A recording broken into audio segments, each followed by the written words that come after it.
I have received advice from counsel that what is required is an unpaid leave of absence from the Council of Economic Advisors. And so considering the term for which I'm being nominated is a little bit more than 4 months, that is what I will be taking. So you're going to be a consistent leader. You're going to be an employee of the President of the United States on leave.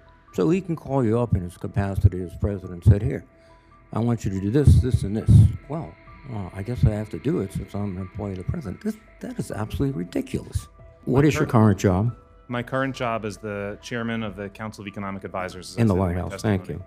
And so you're basically a living proof of the criticism that you lodged against the Federal Reserve Board, correct? You're a political partisan who works in the White House, who might be bright, but is ideologically disposed to the politics of Donald Trump.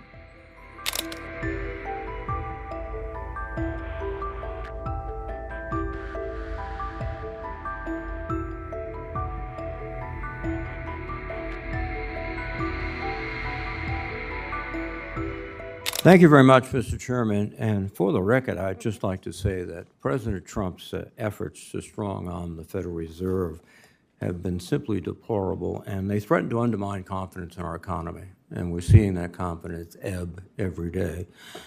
In contrast, I would note that when Presidents Clinton, Obama, and Biden came into office and had the chance to nominate federal chairs, they all chose to retain the individuals picked by their Republican predecessors.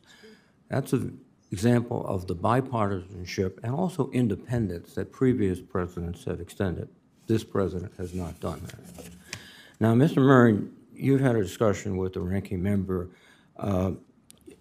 You have written on the subject of partisanship that the revolving door between the Fed and the executive branch brings politics into federal policy making. You wrote, quote, leadership that was traditionally regarded as technocratic has been replaced with highly qualified but highly political personnel who move freely between the White House and the Eccles building, which is the executive office building, or one of them. Oh, no, excuse me, that's the Federal Reserve.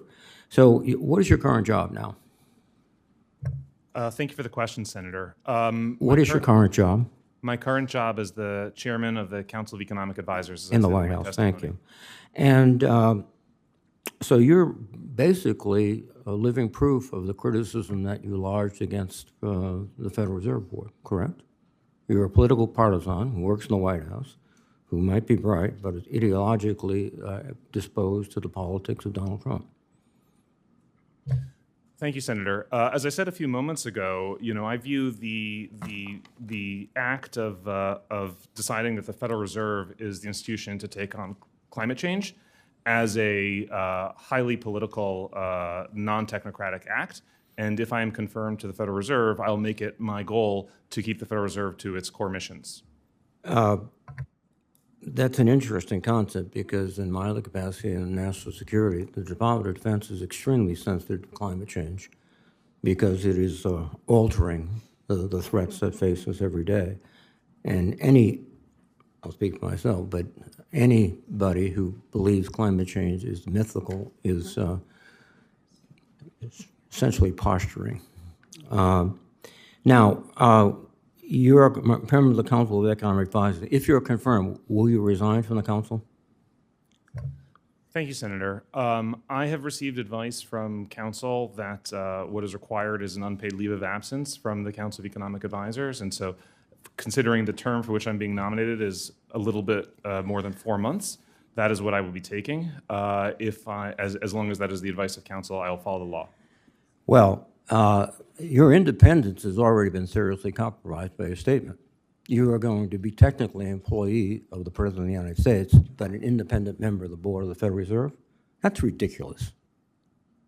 And you also said that a Federal Reserve Board member should refrain from involvement for 4 years after he leaves office with any executive branch. Are you committed to that also? Thank you, Senator. Look, I'm committed to the independence of the Federal Reserve. I have in the past proposed a suite of reforms to improve governance of the Federal Reserve. That suite was a package deal. It was a system of checks and balances designed to diffuse political power and isolate the Fed from political interference. It would be inappropriate to take one check or balance away from the entire suite and think about implementing. So the answer is no. So you're going to be a consistent leader. You're going to be an employee of the President of the United States on leave. So he can call you up in his capacity as president and say, here, I want you to do this, this, and this. Well, I guess I have to do it since I'm an employee of the president. That is absolutely ridiculous.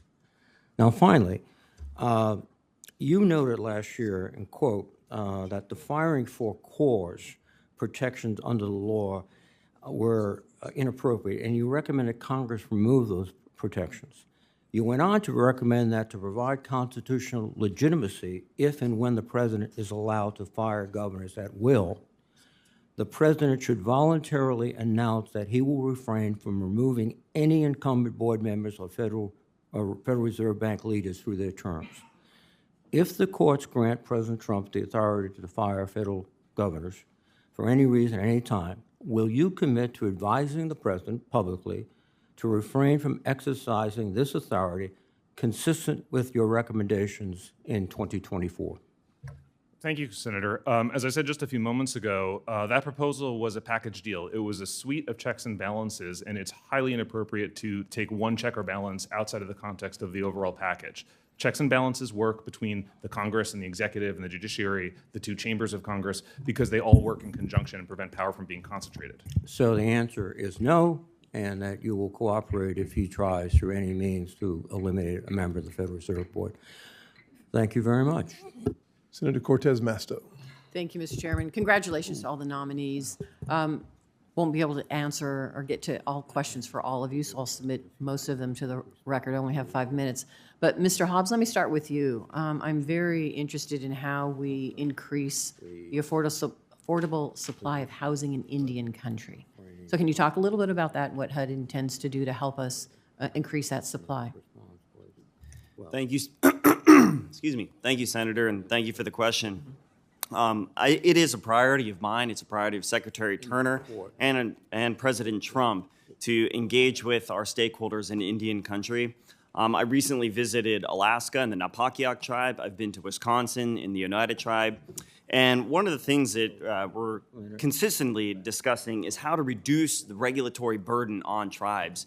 A number of them are actually coming into HUD next week at our Tribal Interagency Advisory Committee, and we'll be meeting with them. And one of their key topics is looking at NEPA, some of our radon regulations, and others that really are overly burdensome and just artificially increase the costs of them executing their Indian housing block grants. Thank you. I look forward to hearing and working with HUD to do more to make sure that we can prioritize this in Indian country, and we are working on housing and affordable housing there. So thank you. Mr. Miran, let me talk to you.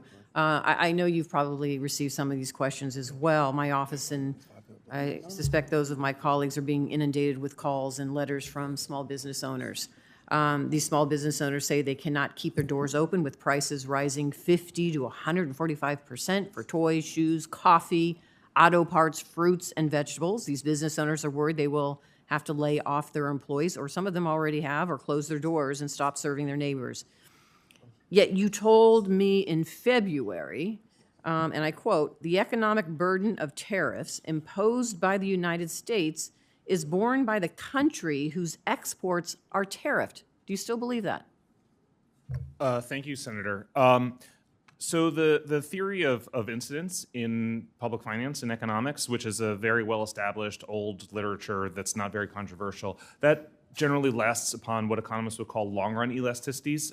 And I don't need an economic theory. I already went through that in finance classes at University of Navarino. I just need to know your position. Do you still believe that what your statement was, that the economic burden of tariffs imposed by the United States is borne by the country whose exports are tariffed? Do you still believe that, yes or no? Thank you, Senator. In the long run, I 100% believe that. In the short run, I've always maintained that there could be volatility. And does that volatility mean that individual taxpayers are actually, and businesses are paying those tariffs and having to close their doors? Is that what you are saying, is a volatility that small businesses may have to close their doors and they're just going to have to suck it up? Thank you, Senator. I don't believe that there is any material evidence of that to date. So let me just say, on CNN, you were interviewed about an auto parts maker in Detroit just had to lay off 100 workers and shut down a warehouse the owner specifically blamed tariffs. And you stated it's always convenient to blame political changes when your business fails. Is that how you still believe? It's not, this business owner doesn't know what he's doing? Thank you, Senator. I was not familiar with the circumstances of that particular business or those particular 100 workers at that time. So then why didn't you say that at the interview? And why did you make a statement like you did? It's always convenient to blame political changes when your business fails. That seems like you're disregarding our businesses altogether. Let me ask you this. Do you believe tariffs are taxes? Thank you, Senator. Economically speaking, any policy can be modeled as a tax. So in that sense, exactly what I said. Any economic policy can be modeled. So is that a yes? Well, what I'm saying is that the answer to your question is that any economic policy can be modeled as a tax, whether it's a Okay, so subsidy, a that benefit. is, your question is a yes. Tariffs are taxes. My answer is that any economic policy can be modeled as such. Under the last administration, we saw a surge in manufacturing jobs and construction with the U.S. economy adding over 500,000 manufacturing jobs and construction of factories doubling. Unfortunately, under this administration, we have seen the exact opposite. In August, the U.S. manufacturing sector contracted for the 6th consecutive month due to Trump's tariffs and chaotic trade policy. Earlier this year, you said that manufacturing construction will surge as a result of Trump's tariff and tax policies. Were you wrong? Senator, I do not believe that that's the case. I believe that they will because the uncertainty from the tax situation is resolved. I believe that just a few months ago, there was a huge amount So would of you say it's uncertainty. transitory? Well, I think people were concerned that Congress would allow the biggest tax hike in history to throw the economy into a recession, and there would be substantial disincentives for investing in the United States. Fortunately, Congress has not allowed that to happen. The One Big Beautiful Bill has become the One Big Beautiful Act, and the uncertainty around the tax situation has replaced with enormous incentives for investing in America in the form So of you weren't investments. wrong. We just have to wait and see. Well, Is that the bill what was you're saying? the bill was only enacted recently. Thank you. Mr. Chairman, I know my time is up. Thank you. Thank you.